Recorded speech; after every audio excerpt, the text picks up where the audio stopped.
Hey everyone, welcome to the channel. Today, I'm going to talk about one of the very first decisions that you're going to have to make when you're starting any business. This is absolutely critical when you start, so you do not want to get this wrong. Hopefully this will give you a basic understanding of the entities that you have in your repertoire to choose from when you're starting a business. However, always talk to your CPA first because you may have a special consideration that we're not going to address in this video. I can't cover everything, so let's just start with what are your entity choices? And there are four main ones if you look at the screen. First, there's a single member LLC.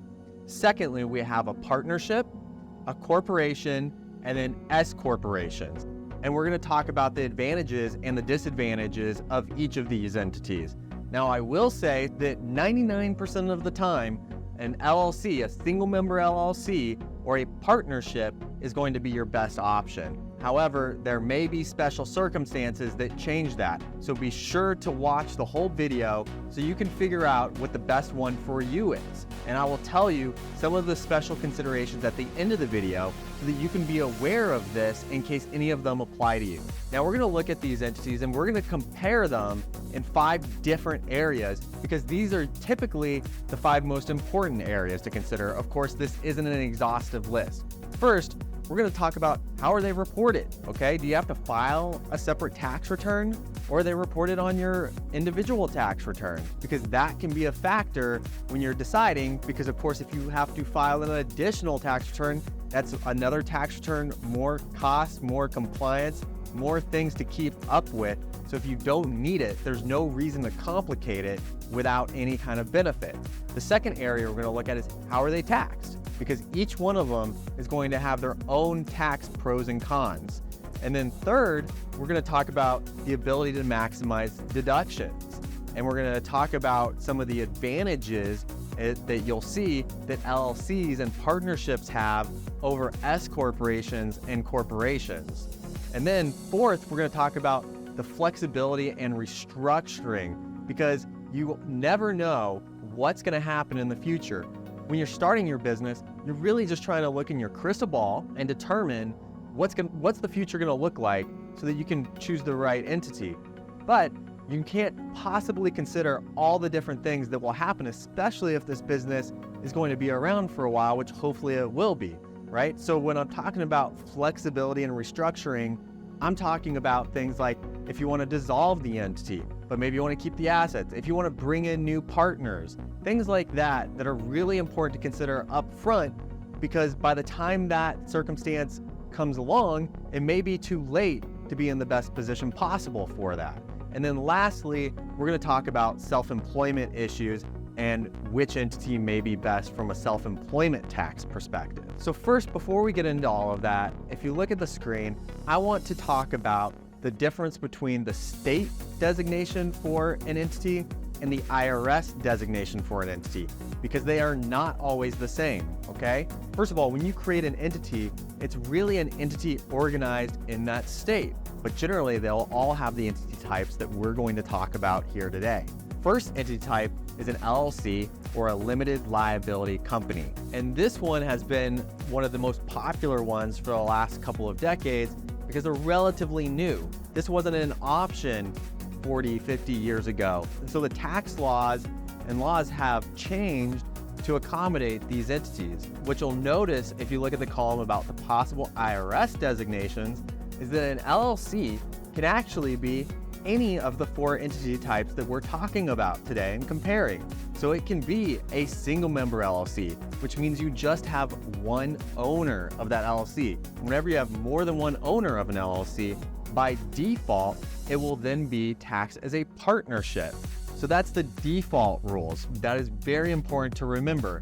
So I'm going to say it one more time. If you have one member in that LLC, it will be a single member LLC, which means it's disregarded for tax purposes. In other words, the IRS ignores it. It's as if that entity is one with the owner, okay? And if there's more than one owner, then it's taxed as a partnership. So that means that you're going to have multiple owners and it's going to have a separate tax filing and it's going to fall under the partnership tax rules. And then if you want to, you have the ability to make elections and have that entity taxed as either a corporation or an S corporation. And it doesn't matter if you have one or multiple owners, you still can make that election to be a corporation or an S corporation. But what I think you'll find out is that generally we want to take the default rule, and you most likely do not want to be a corporation or an S corporation. Okay, so that's LLCs. Now the next type of entity that you can create at the state level is the corporation. And the corporation can either by default from an IRS perspective will be taxed as a corporation, or if you elect, you can have that entity taxed as an S corporation. And then lastly, there's really a lot of different entities that are partnerships at the state level. So there's general partnerships, limited liability partnerships, limited liability, limited partnerships. There are some others, but those are the main ones that you may come across. And all of those by default are going to be taxed as partnerships from the IRS perspective. And of course, there's differences at the state level of how each of those are treated from a liability purpose, and sometimes that will change some of the tax ramifications. So definitely, if you are looking at your entities, you also want to talk to an attorney and figure out what the legal ramifications of that are, because I'm only covering the tax ramification. Okay, so let's talk about our first area of comparison, and that is how are they reported? Okay, so we have the four main entities: single member LLC, partnership, corporation, and S corporation.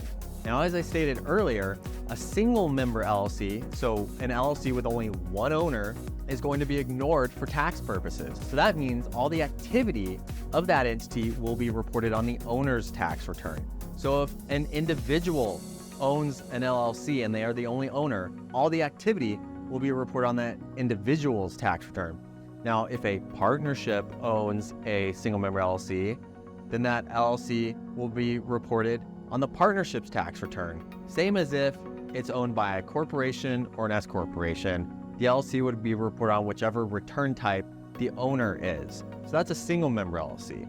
A partnership is actually a separate entity for tax purposes, and so it will have its own tax filing, and this is a partnership return or Form 1065. Then we have the corporation, which again is a separate entity from its owner. So it will have its own tax return, a corporate tax return, or an 1120. And lastly, if you are an S corporation, then you will be reported on a separate tax return, but this will be the 1120S. This can be important for a variety of reasons, but I really want to talk about the next four because these are going to make or break your decision. So next, let's talk about LLCs. If you are a single member LLC, then you are going to be reported on the owner's tax return. So if it's an individual, you'll be taxed at the individual tax rates. If it's an S corporation, you're going to be taxed through the S corporation, which we'll find out will ultimately flow to the individual as well. Or if it's owned by a corporation, then it could be at the corporate tax rates. So most of the time, an LLC will be owned by an individual, or it will ultimately end up coming through to the individual's tax return.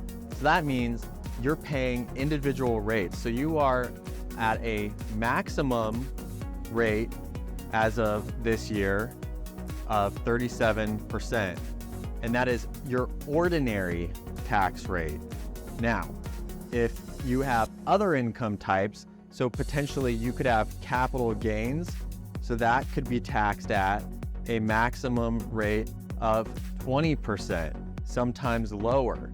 Okay, so that's your general tax rate, and there's only one level of taxation when it's owned by an individual. Now, this is the federal tax rates. Of course, every state has its own tax rates. So you could be in a state where there is no entity tax, like, for example, generally in Florida or Texas or Nevada, you're not paying any state tax, and so you won't have any. And then there's other states. So, for example, in Arizona, where I'm at, we have a 3% tax rate. In California, it's higher. So the state taxes can vary across the board. So I'm just going to talk about the federal tax here when we're comparing them. So your next entity is a partnership. Now, a partnership is actually a flow-through entity. And what this means is that although the entity is reported separately and treated as a separate entity from its owners, the income deductions all flow through to the individuals and are taxed at their tax rate. So if you're an individual, then you're going to be paying the same rates as if you were a single member LLC on your share of income. But if it flows through to a corporation, you may be paying corporate rates. Next, let's talk about corporations. Corporations have a completely separate tax from its owners. So first of all, there's now a flat tax of 21%, and that is at the entity level. But what corporations are most known for is the double tax, okay? So that is the income on the corporate level. When it generates income, it's taxed at 21%. However, when the owners want to take money out of the corporation, it is then taxed again on a dividend rate. So when you withdraw money. Lastly, let's talk about the S corporation. So an S corporation is very similar to a partnership where the income flows through to the owners. One of the main differences, however, is that S corporations have to pay salaries to their owners for the services that they're providing. But otherwise, you're generally taxed on a flow-through taxation, the same as you would as a partnership, plus you potentially have that salary, which we'll talk about later, is subject to self-employment tax. Okay, our third topic that we wanted to talk about was the ability to maximize deductions, because this can be critical. And this is one of the main reasons why I think that most of the time, single member LLCs and partnerships are going to be the best option for you. So let's talk about this. There's really two main ways to look at this. One is whether the deductions are going to be able to offset any other income on your tax return, okay? So you may have a business, but you may also have other income. Maybe you still have a full-time job. Maybe you have other interest dividends or other investments, or you're invested in real estate, but you're also operating a business. So the question becomes, can you take any losses from your entity or your business, or maybe your real estate business, and use that to offset your other income? Because that can be critical to lowering your taxes. Now, of the entities that we're talking about, all but one can offset your other income. Potentially, there are other items to consider that we're not going to address in this video. But for simplicity, a single member LLC, a partnership, and an S corporation can all have deductions that offset your other income. A corporation, because it's taxed separately from its owners, cannot offset other income. So if you have a net loss from a corporation, you cannot use it to offset any of your other income. That loss can only offset other income generated by the corporation. So that is a huge limiting factor of corporations, and one reason why you may not want to choose it as your entity. The next important factor to consider when we're talking about whether you can maximize the deductions is whether you can take deductions against debt, okay? This is huge. Especially if you're in real estate, this is almost the number one consideration when you're trying to choose an entity. Because you will see, if you watch my other videos, that you can take deductions for things like depreciation that give you losses from a tax perspective, even though you may have positive income, okay? So you want to be able to take those losses and reduce your tax liability, and that's critical because you want to be able to take that deduction using other people's money. Let's talk about how this actually works. I'm going to do a really quick example here, and I'm going to leave out a lot of little details because I'm just trying to show you the example of how you can use debt as basis to take deductions, okay? So let's just assume that you've bought a piece of real estate for $100,000, okay? That's the cost of this real estate. And let's say that you had the ability to put $10,000 down, okay? Let's just keep it simple. I know some loans you need 20%, or depending on the asset, you may need 30%. And then there are some that you may actually need way less. You could do 0% or 3% on certain loans. But let's just say it's $10,000, okay? So you do $10,000 down to buy this asset. That's your down payment. And then you finance the rest with $90,000 in debt, okay? Now this is your starting point. So let's do scenario one, which is that you've chosen to either be organized as a single member LLC or a partnership, okay? Most of the time, if you're organized in this fashion, you have what's considered at-risk basis. And this is essentially what you're at risk economically for. So if you look at it, you're clearly at risk for the $10,000. If the value went to zero for some reason, or you lost the property, you would lose $10,000. And the debt, you're generally also at risk for the $90,000 of debt because you personally guaranteed it, or if the property went to nothing, you would have to pay on that debt. Not all the time, but from an IRS tax perspective, most of the time you're considered economically at risk for that debt. That means that your basis in this business is $100,000 because you get basis for your cash contribution and for the debt. Okay, so let's assume it's break even from a cash flow perspective, but then you also get a depreciation deduction. And I'm not gonna go into the specifics of that right now because I just wanna get the point across here. So let's assume that in addition to breaking even from a cash flow perspective, you had depreciation deductions of $15,000 over, let's say, 5 years, okay? So you had depreciation of $15,000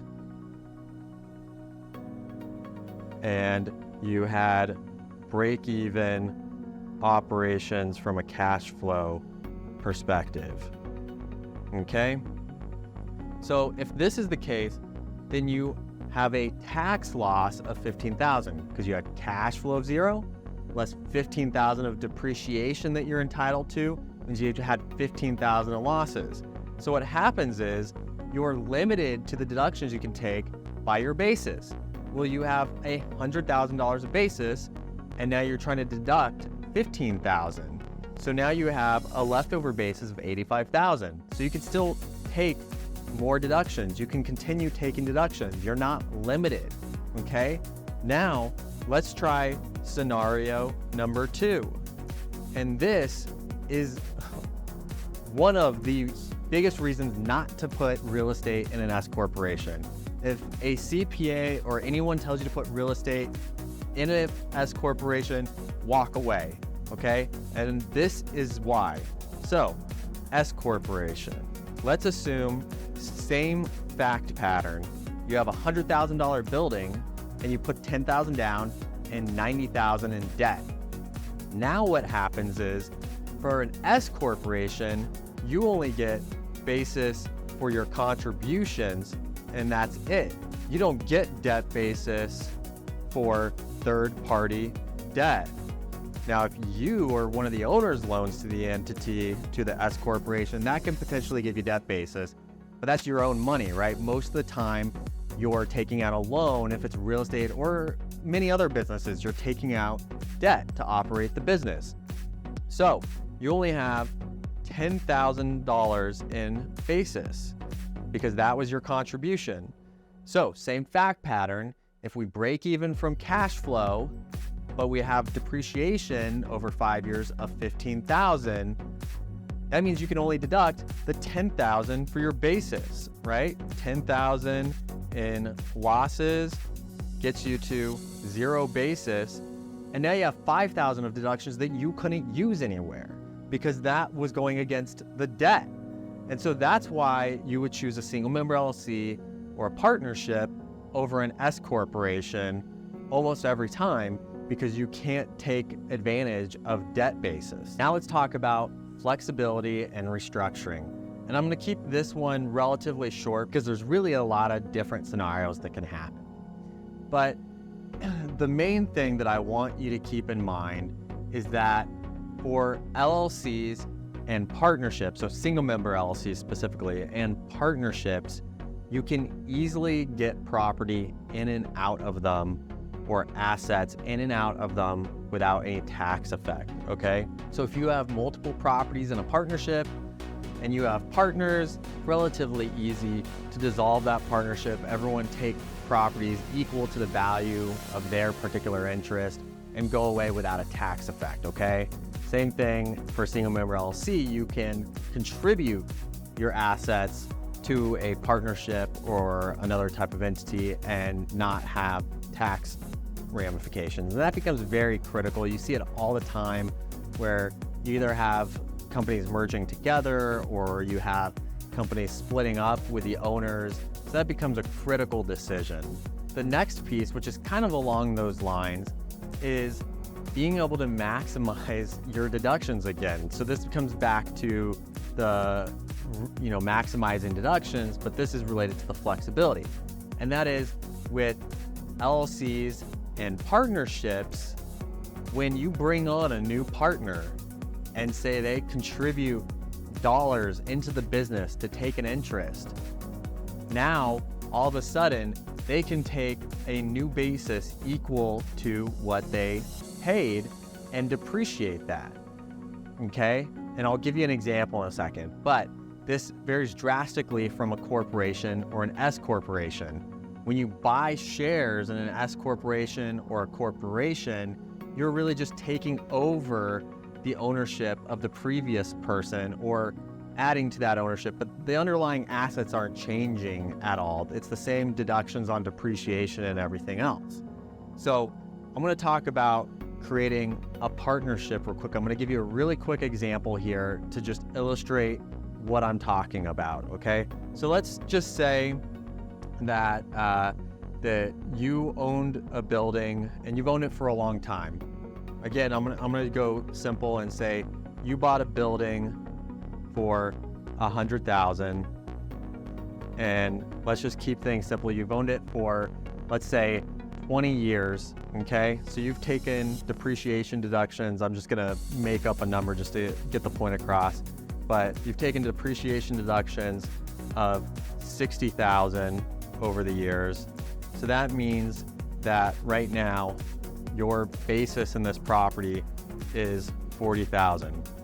And let's just say over the years, there's been inflation, you've increased rents, all of that has happened. So let's say it's worth $400,000, okay? So value 20 years later is $400,000. And now let's say you don't have cash right now, but this place needs improvement. You don't want to take out debt, but your buddy, he's got some cash, he needs to make an investment, and you guys want to partner together. He wants to give this entity the cash so that it can do significant improvements, complete remodel and everything. And I'm just making up numbers. The calculation is easy. So now you have new partner contributes $100,000. And so the total value in this entity immediately after that contribution is now $500,000, right? So you had partner number one, which is you, will say, had $400K in real property, and your new partner, partner number two, put in $100,000 cash. Total value of the partnership is $500,000. You have 80%, or $400,000 divided by the $500,000 total value, and your new partner that put in cash has 20%, or $100,000 divided by the $500,000 total value.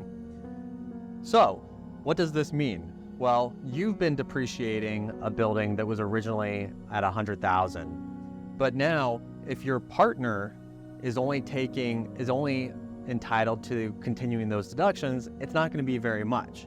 So what you're allowed to do in a partnership scenario is make an election where you actually step up the basis for the partner that bought it. So what that means is the partner is now going to value the assets in there, and they have 20% of everything, okay?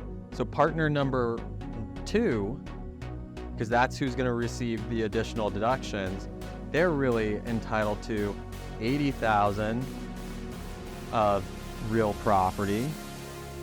And how I got that was that is 20% of $400,000, the current value. And they have $20,000 of cash that they are entitled to. And I got that because that's 20% of the $100,000 that the partnership now owns. So you'll notice that our basis, as we said before, was 40,000, okay? 40,000 is what our basis was. So now if we take 20% of 40,000, that's $8,000, okay? So that 8,000 is what the depreciation would be based on for partner number 2.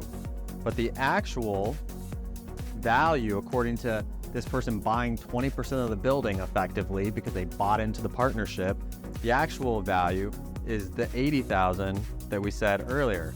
So there's a difference of 72,000 that in a partnership now you can take additional depreciation deductions on. So this is your additional basis that you can depreciate.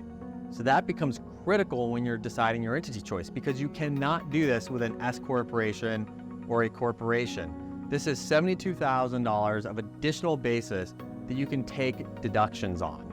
So really, when we're talking about maximizing restructuring, again, LLCs and partnerships win out. All right, this video ended up a lot longer than I wanted. I thought I was keeping it simple, but apparently not. There's a lot more I want to talk about, so I'm gonna have to break this out into other videos on some of these topics, but hopefully this will be a good primer. The last thing I just want to real quickly touch on, I don't want to take too long so we can keep this video short as possible, is self-employment tax issues. And self-employment tax is essentially additional tax, it's Social Security tax that you have to pay as a business owner, or that you pay when you're an employee. You pay 1/2 of that. So I'm going to say generally business income is subject to self-employment tax. If you own a business, it's subject to SE tax, generally speaking, versus rental income or interest and dividends. Other types of kind of passive income are generally not subject to self-employment tax. So I'm just going to assume we're talking about business income, okay? We have an operating business. Now, if you're in an LLC, a single member LLC, or a partnership, generally all of that income is subject to SE tax. Of course, there are ways around that, and generally you're trying to set it up so that you can reduce that self-employment tax burden. That goes beyond this video. So I'm just gonna say generally, the income flowing through is subject to self-employment tax by active owners. If you're not active, it may not be subject to self-employment tax.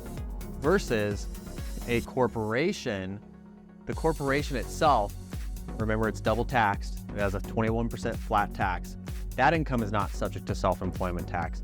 But when you pay a salary to the owners, then that is subject to self-employment tax, whereby the corporation is paying half of it and the person receiving the wages is paying half of it.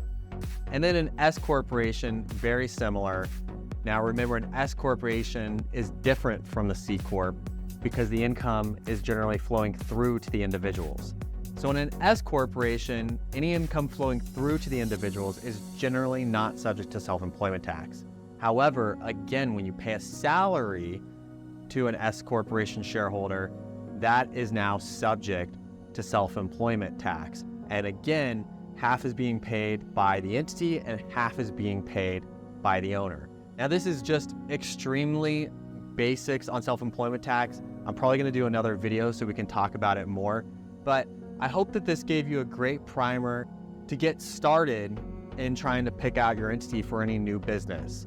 Of course, this doesn't talk about all the topics. Again, talk to your CPA about your specific situation, but generally, I find that 99% of the time, single member LLCs or partnerships are the best decision from a tax perspective. So if you like this video, if you found it useful, please share it with your friends and hit subscribe now. See you in the next video.